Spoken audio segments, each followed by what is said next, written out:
menuju prestasi, ukir masa depan, menerjang zaman menyongsong pembangunan. Siap sedia dan selalu bangga dari SMK untuk Indonesia. Assalamualaikum warahmatullahi wabarakatuh. Anak-anak sekalian, video kali ini masih membahas tentang wawasan Nusantara dalam bingkai Negara Kesatuan Republik Indonesia atau NKRI. Silakan kalian simak, akan Bapak sajikan dalam bentuk animasi dan grafis. Selamat menyaksikan.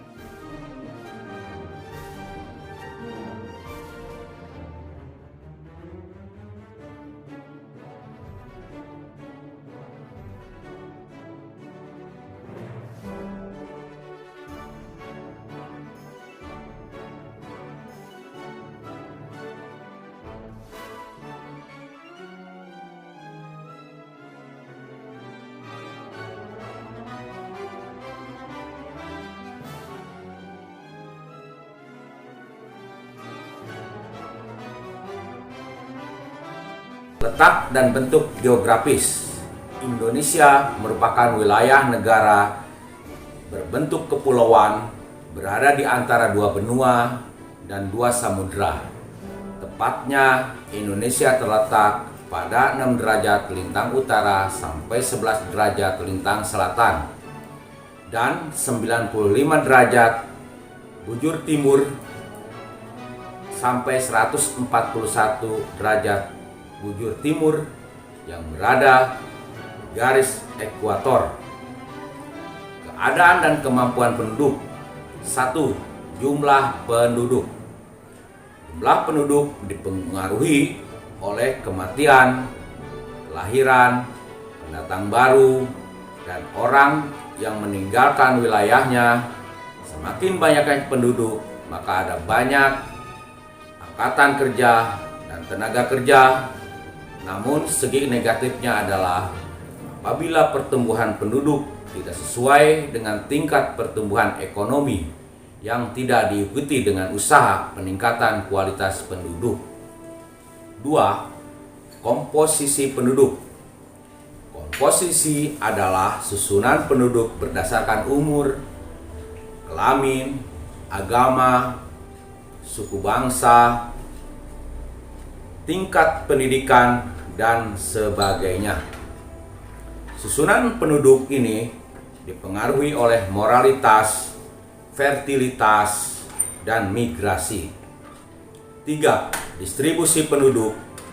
Distribusi penduduk yang tidak ideal adalah distribusi yang dapat memenuhi persyaratan kesejahteraan dan keamanan, yaitu penyebaran merata.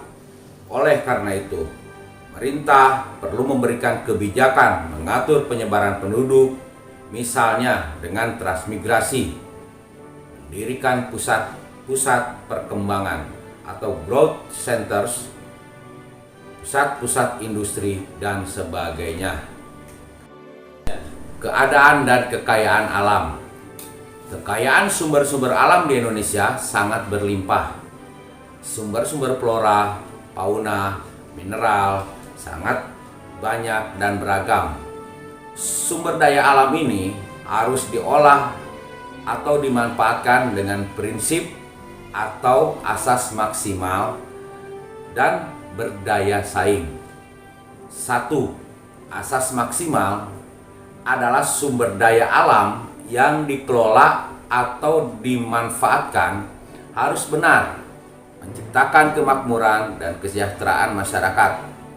Asas lestari, pengelolaan sumber daya alam tidak boleh menimbulkan kerusakan lingkungan, menjaga keseimbangan alam.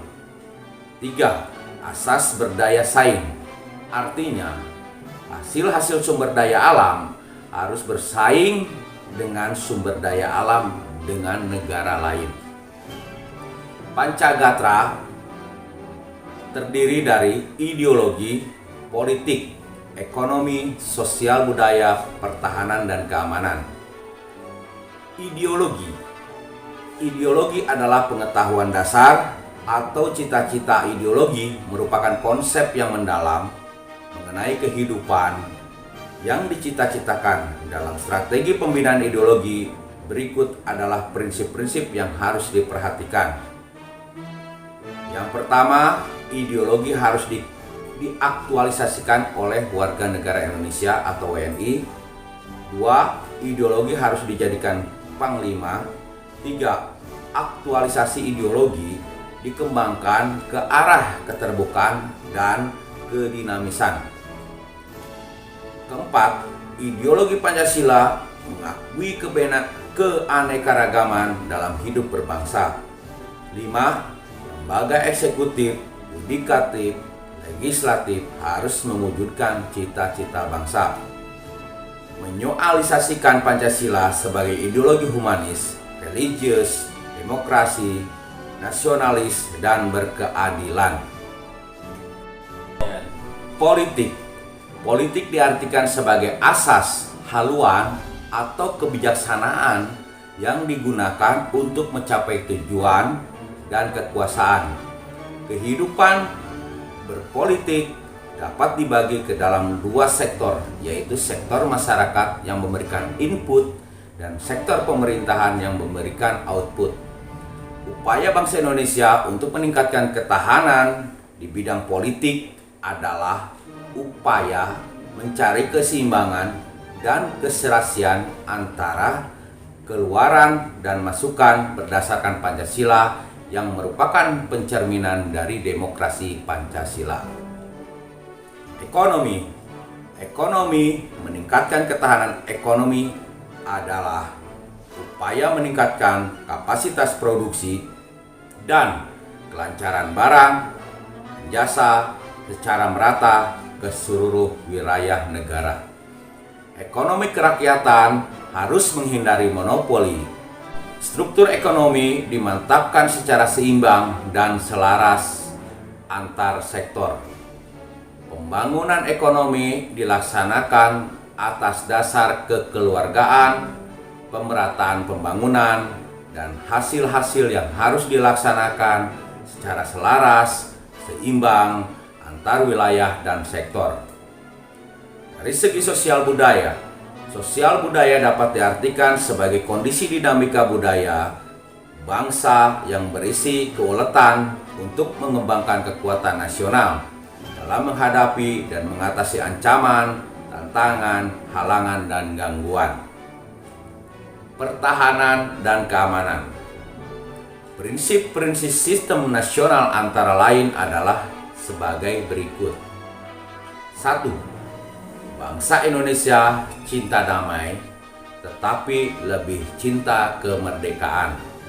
2. Pertahanan keamanan berlandaskan pada landasan ideal Pancasila, landasan konstitusional Undang-Undang Dasar 1945, dan landasan visional wawasan Nusantara.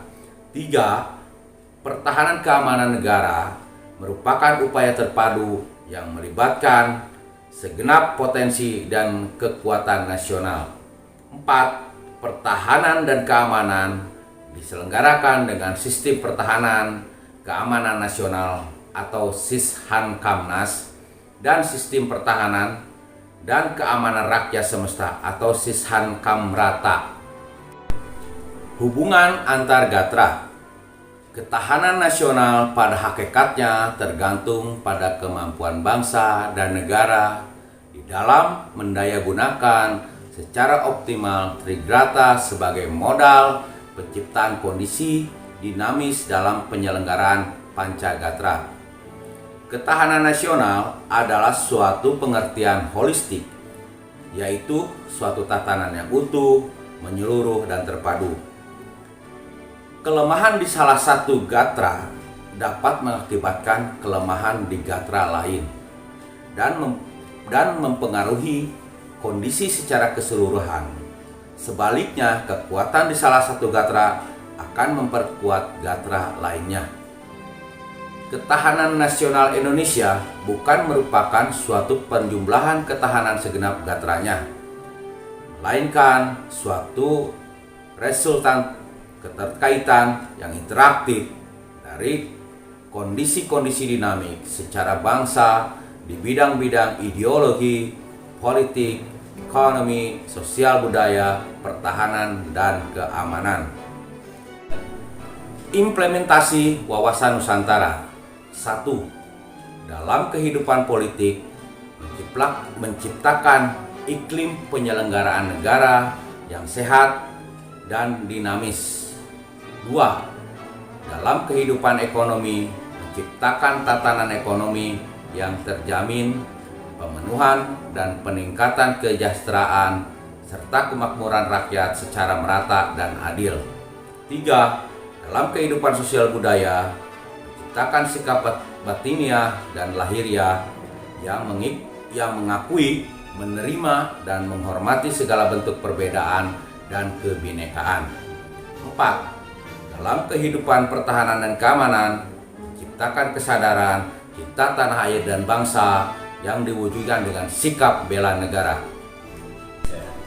Ya, demikian tadi materi kita pada pertemuan kali ini. Silakan kalian memperkaya pengetahuan dan pemahaman dengan mencari dari berbagai macam sumber. Untuk pendalaman materi kita akan kita diskusikan melalui grup WA. Selamat belajar, tetap jaga kesehatan, dan tetap semangat. Wassalamualaikum warahmatullahi wabarakatuh.